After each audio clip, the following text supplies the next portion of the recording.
Hi everybody, and welcome to my lecture on protein. So during this short 10 to 15 minute video, I'm going to explain the importance of protein, why it is that we're trying to meet these protein targets, and how to calculate your own individual target to make sure that you are eating enough protein on a day-to-day basis. So we'll get straight into it.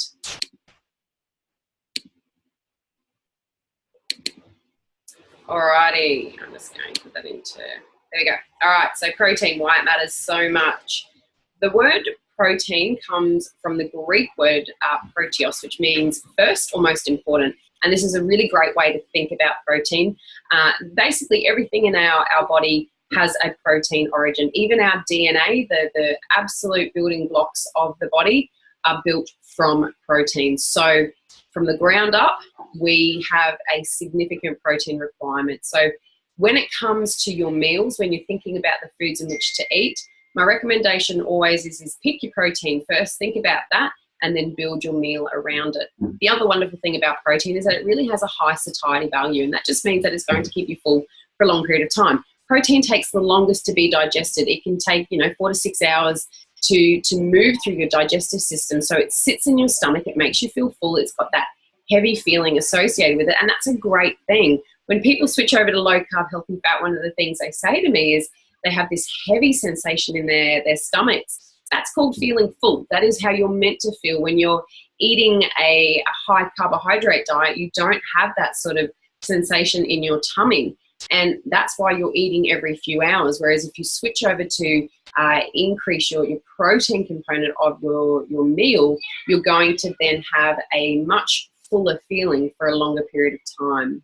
Now, when we talk about protein, it basically gets, or when we're discussing protein digestion, what happens is that protein gets broken down into something called amino acids. And this is important. Amino acids, as I said, they're the building blocks of pretty much everything, or protein is the building blocks of everything in the body. But these amino acids, we need amino acids to come together in a certain pattern.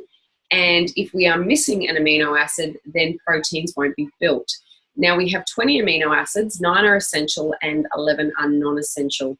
The non-essential means that the body is able to synthesize them within, obviously within the body, whereas an essential amino acid is one that the body cannot manufacture. And so you actually have to get it from a dietary source. And this is why it is really important to try and eat a wide and varied diet. So try and have different sources of protein, different sources of vegetables and fats.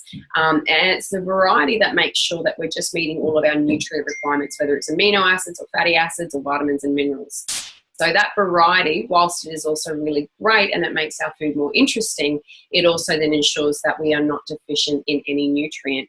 Now, out of these amino acids, there is one in particular, and I'll talk about this a little bit further down the track, but leucine is a branched chain amino acid, or a BCAA. Now, this gets a lot of attention, and it's particularly important in muscle synthesis. Now, out of the BCAAs, it seems like leucine is the one that does all of the legwork. So this is the one that probably is doing most of the legwork when it comes to muscle synthesis. And the great news is that leucine is found abundantly in animal products. But we'll come back to that in just a moment.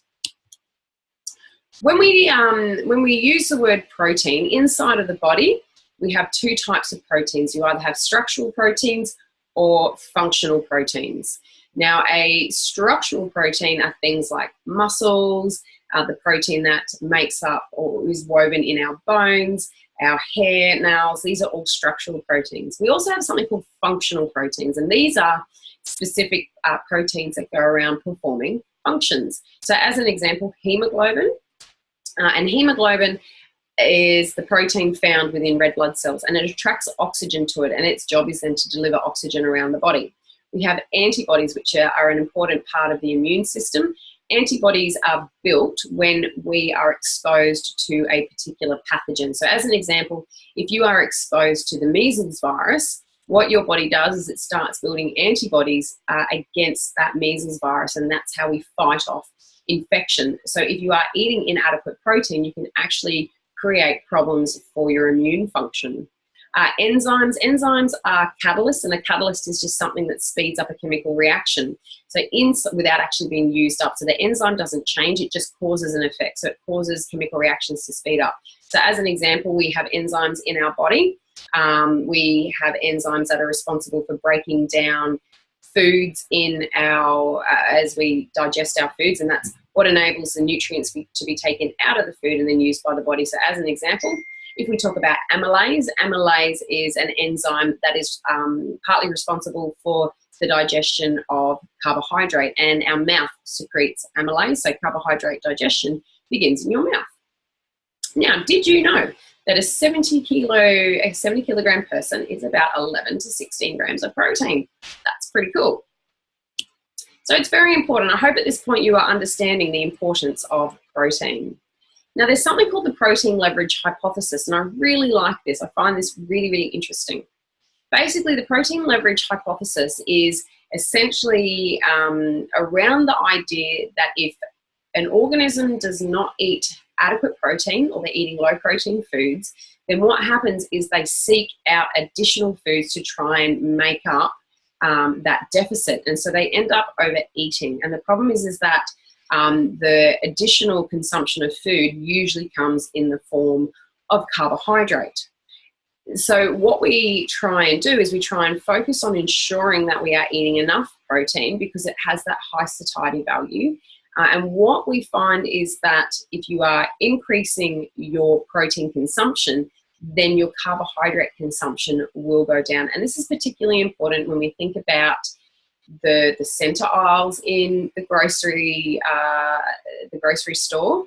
You go into Woolies or Coles, and in all those center aisles, there is an abundance of carbohydrate, lots and lots of carbohydrate foods that are not naturally occurring, that are very processed, very refined, and not great for us. And the tendency is to eat quite a lot of those sorts of foods. So what we do is if we bump up our protein, then there's a tendency to not be hungry, and so you're less likely to reach for those heavily processed foods. And that's the protein leverage hypothesis. And this is something I've experienced in my own life. I find that if I do not eat enough protein on a day-to-day basis, I am hungrier, and I tend to reach for foods that I shouldn't be reaching for. So when I am, when I'm thinking about what I'm going to eat for the day on a day-to-day basis, I really do try and think, okay, well, where am I going to get my protein from today? What am I going to have? And then build my meal around that. And that's where I've found I get good results. Okay, now we need to talk about how much protein, because that's very important. The current guidelines are about 0.8 grams per kilo body weight per day. Now, unfortunately, for people who are physically active, this is not enough to ensure that you're not going to lose lean mass. Now, in research, we have something called fat mass and then fat-free mass. Fat mass is our fatty tissue. Fat-free mass is everything else that is not fatty tissue. When we talk about lean mass, what they actually mean is fat-free mass. Now, it's really important. However, lean mass is often interchangeably used with muscle tissue or skeletal muscle mass. They're not the same thing, because lean mass can also be, basically all your cells that aren't fat. So it's important to make that distinction, but you don't want to lose lean mass. When you're losing weight, obviously what we're trying to do is reduce your body fat.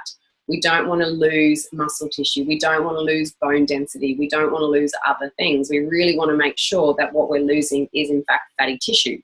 Now, this is really interesting. This study was done by Brad Schoenfeld and colleagues, and that was done, I think it was done this year. I couldn't find the date on this, unfortunately.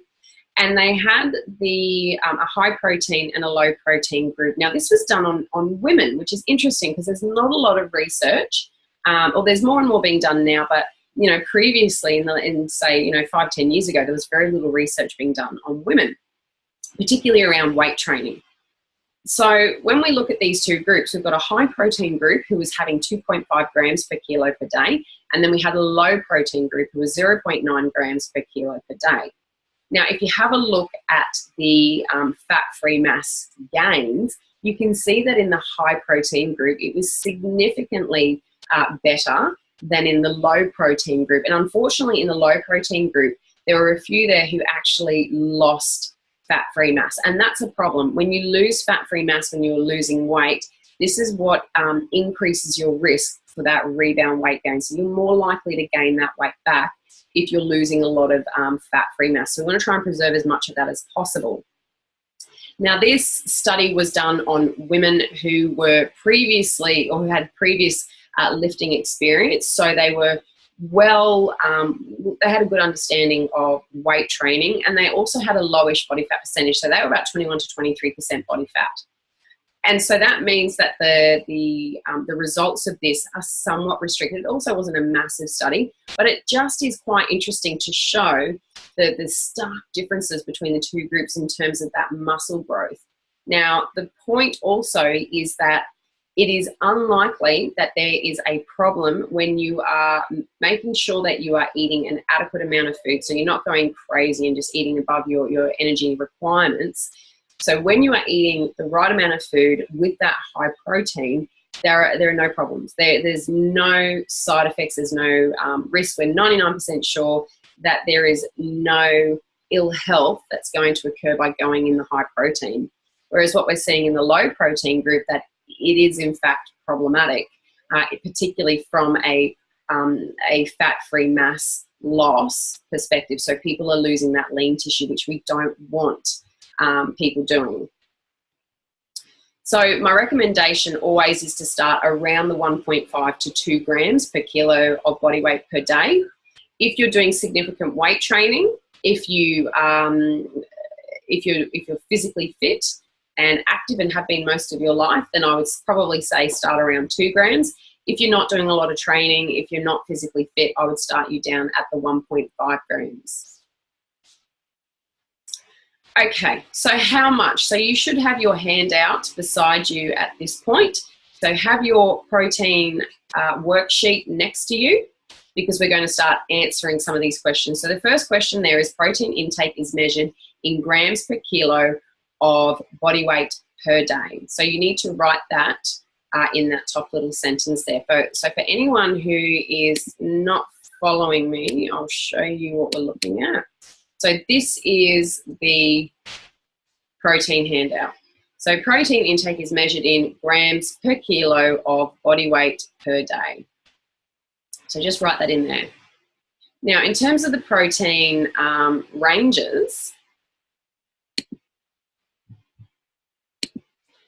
so the protein ranges are anywhere from 1.2 to 3.3 grams per kilo body weight per day, and that's for weight loss. Now, that's a huge range. Most people are not going to be able to sit anywhere near the 3.3, but it is just to show you that on days when you're not eating a lot, it is okay. And then on days when you are eating more, that's also okay, because we do have a really large range that is adequate for protein consumption. So you don't have to be on the nose every single day.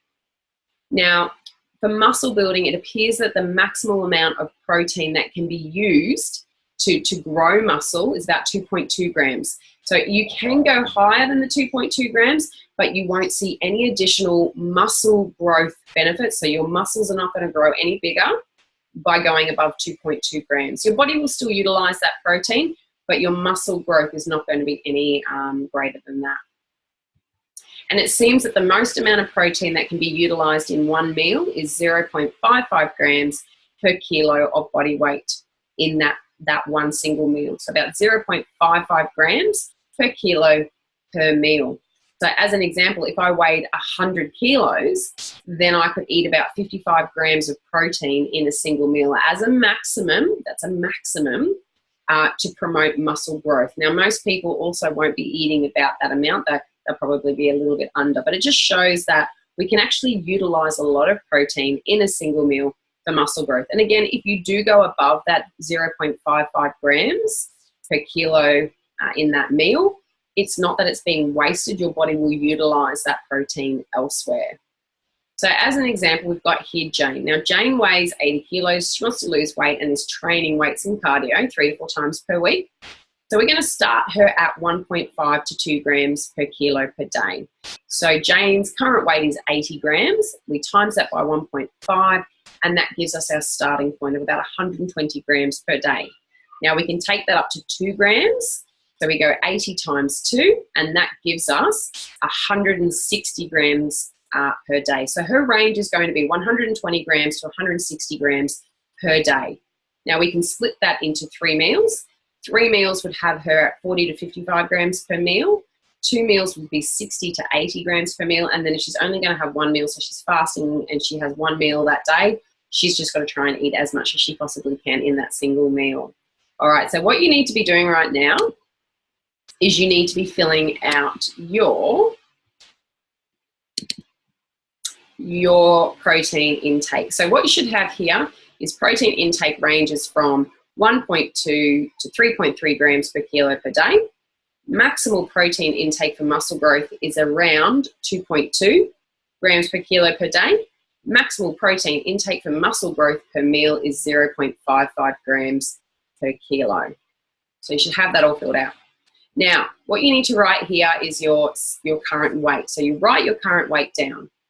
And what we're going to do is calculate your range. So we're going to start at about 1.5 and go up to about 2. Now remember, it's just a range, it's just a guide. You can fall in and out of that range. It's not a problem. So to calculate your range, what you're going to do is you're going to calculate your weight times 1.5 and write that here. So your daily target is your weight by 1.5, which is here, and then your weight by 2 on this end. And that will give you a range. So with my example of Jane, oops, what happened there?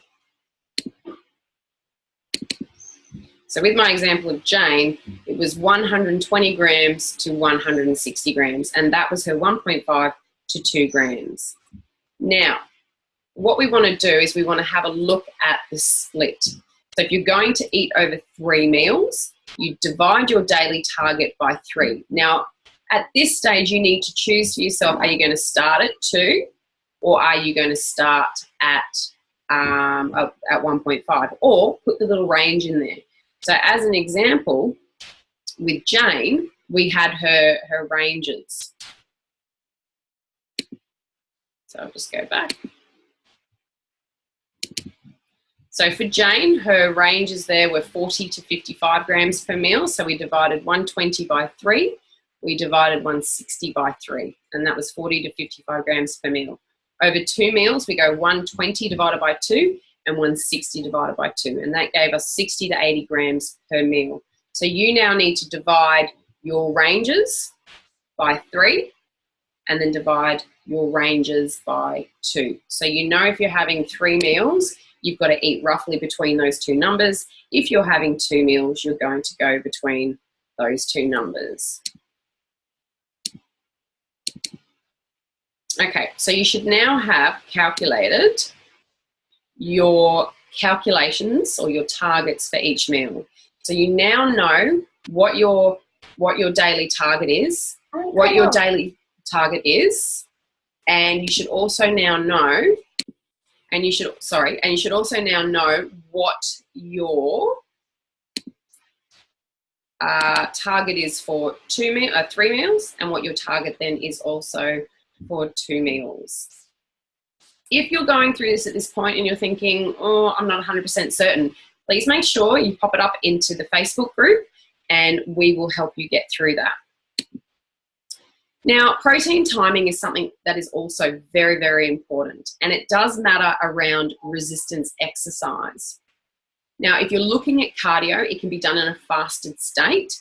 So you can fast before exercise and then you can also continue to fast after your cardio session. But if you're doing resistance training, you absolutely have to time your protein around that. Now, the latest research is that you've got 3 to 4 hours either side. So before training you can do it or eat, or after training you can eat. It's entirely up to you. So there's a 3 to 4 hour window either side of resistance training.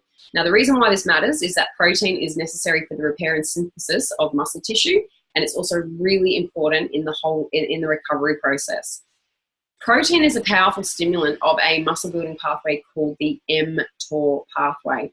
Now, I've just been shown or become aware of some ideas about the mTOR pathway being linked in with cancer and all sorts of problems. I would just like to point out that this is not a this is not a mainstream idea. So this is certainly more something that is on the fringe, and that's not necessarily, and that's not alone a good enough reason to completely ignore it. But I think that the emphasis on this pathway and the association with cancer or the association with aging is probably overstated. And with cancer, with aging, there are many, many factors, most of which we cannot control. I would be more concerned with making sure that you are not eating all day and continually stimulating this pathway. Because insulin is also a very powerful stimulant for this pathway. So I would say that if your insulin is low and you're insulin sensitive, if you're only eating, within these shorter windows, or you're only having these 2 feeding times, or even 1 feeding time, or 3 meals rather than grazing all day, then I think that your load on the mTOR pathway is probably sufficient. So remember that the current dietary guidelines are to eat basically breakfast, lunch, dinner, and snacks in between. So it's this constant grazing or this constant food. The other problem as well is that the dietary guidelines are quite heavy on the carbohydrate, which means there's a lot of insulin going on. So it's this constant stimulation, the constant insulin, that I think that would be more problematic than having, 2 meals that have got a good bang of protein, or even 3 meals that have got a significant amount of protein in that. So I'd be more concerned about the constant effect of insulin than I would be of 3 meals where you're eating, 1.5 to 2 grams of protein per meal. So that's my opinion on the mTOR pathway. And it's just my opinion. Okay, now, as I said before, it's about leucine, doing most of the legwork and stimulating that pathway. But insulin also plays a big role in that. And that's why when you have type 2 diabetes, you have issues with muscle loss. As you become insulin resistant, the body loses the responsiveness to insulin. So all the roles that insulin plays in the body's not responding very well to that. Insulin is responsible for the movement of amino acids into muscle tissue to promote repair and growth and particularly growth. So unfortunately what happens then is, rather than those amino acids being taken into that muscle tissue and being taken into those cells, the protein is also being excreted along with the glucose and along with, so the nutrients, carbs, protein, and fat, rather than being taken into the cells, they sit in the bloodstream and they remain there in the bloodstream, or they're excreted out via our urine. So they're just nothing's being utilized efficiently. So insulin is responsible for moving fats into cells, carbohydrate or glucose into cells, and amino acids into cells. So if you become insulin resistant, all of those nutrients are unable to be moved effectively into cells, so they remain in the bloodstream or they get excreted out of the body. And that's why we find people with type 2 diabetes, unfortunately, do have muscle mass loss. It's a significant problem. So especially if you're a type 2 diabetic, I would be saying to you, you really need to increase your protein intake, because you are likely to not be efficiently utilizing what you're eating. As you become more insulin sensitive, though, you can start to reduce your protein intake. Now, for me, I like whey protein just because it's just convenient, and there's just times where I just do not feel like cooking. And also after I train, I'm not really always that hungry, and I find that it's easier to have something to drink than it is to eat. It just sort of depends on a day-to-day basis. Now, if you don't like whey, dairy, or you're dairy intolerant or allergic, or whatever, you can also use a pea and rice blend, but it needs to be pea and rice, not separate. The combination of the two gives you that complete protein. So before I was saying that if you don't have all those amino acids in the right number, and if they're not all available, then that protein is not going to form. So when we put pea and rice together, we get that complete protein to make sure that you get a full protein, and whey protein is also considered to be complete. The latest on BCAA supplementation pretty much is that they're just a waste of money. And if you're worried about BCAAs, have whey protein, which has all the BCAAs in it, in the right quantities, in the right availability and everything. So whey protein is superior to BCAA supplementation, and it's cheaper. All right, so let's talk about protein sources. Now, you should have your handout again, because what you need to start thinking about is, it's all well and good for me to say, hey, you need to be eating, 50 grams of protein per meal, but you'll be going, well, what's 50 grams of protein per meal? That's a great question. So on your handout, actually, what I just want to get you to do quickly here before we go into food examples is I want you to calculate your total protein range. So start at 1.2 times it by your body weight, write that number here. Then go 3.3 times by your body weight and write that number here. And the reason why I want you to do that is, unfortunately, what happens is, we say to people, look, you should be eating about 2 grams per kilo per day. And then people start getting fixated on that number and they're like, well, I'm not even getting near that, or it's not enough. And what I'm trying to show you is that your range is actually very large. And that 2 is just a starting place and it's a guide. And if you eat, significantly less than that on a day-to-day basis, that's fine, because your starting point really is about 1.2.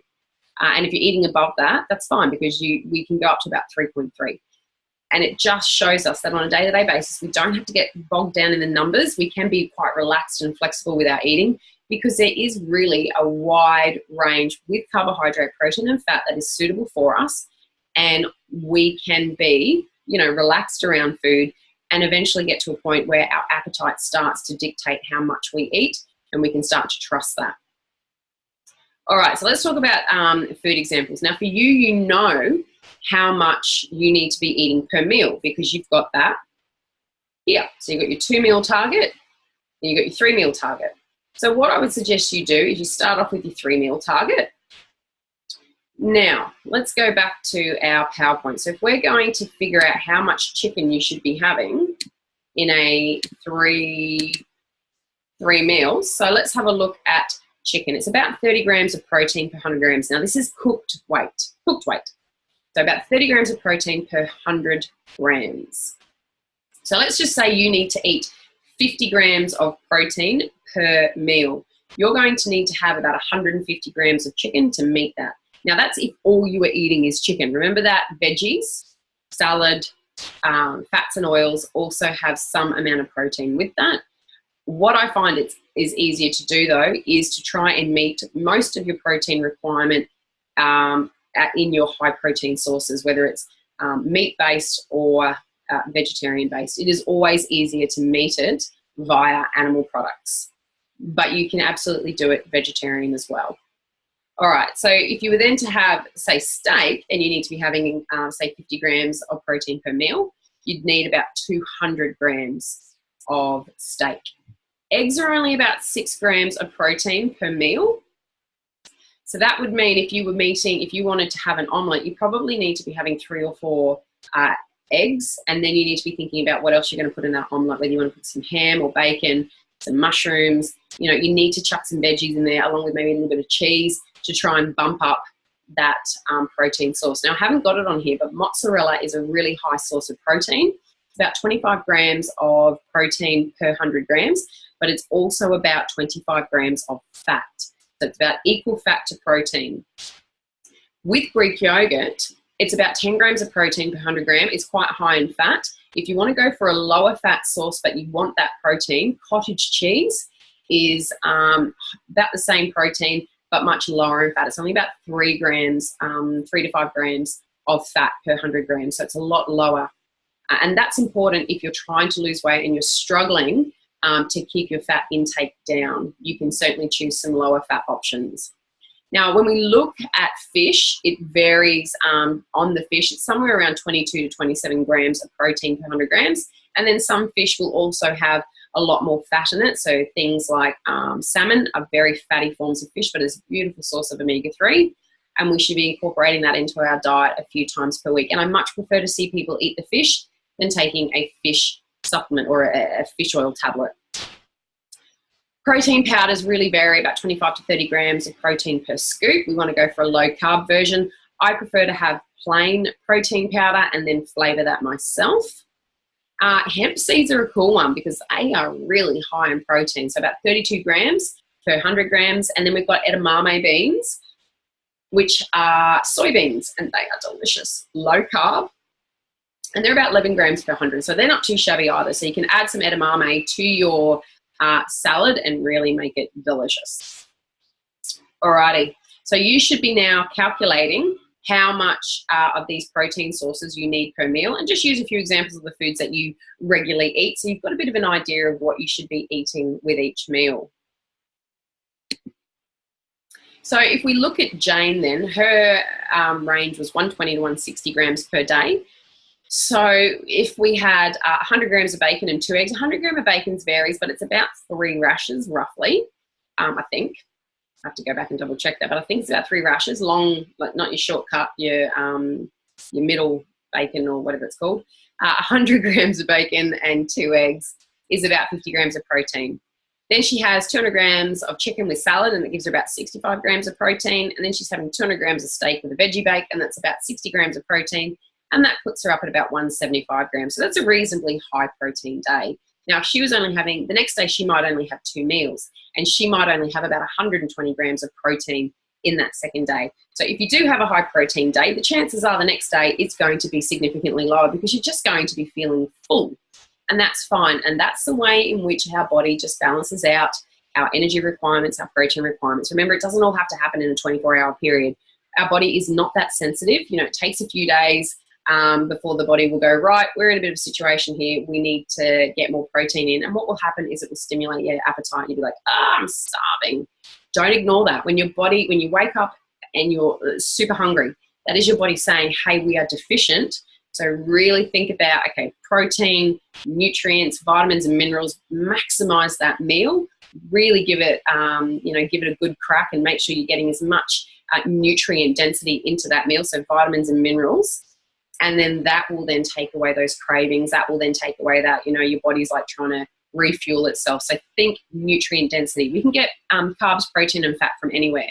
But when we are putting together a good meal, we're thinking about vitamins and minerals. They're the things that we really want to make sure we are getting enough of on a day-to-day basis. Okay, so I hope that has helped. I hope it has made sense. If you've got any questions on protein, please put your questions into the Facebook group and I will answer those for you as soon as possible. All right, bye everybody.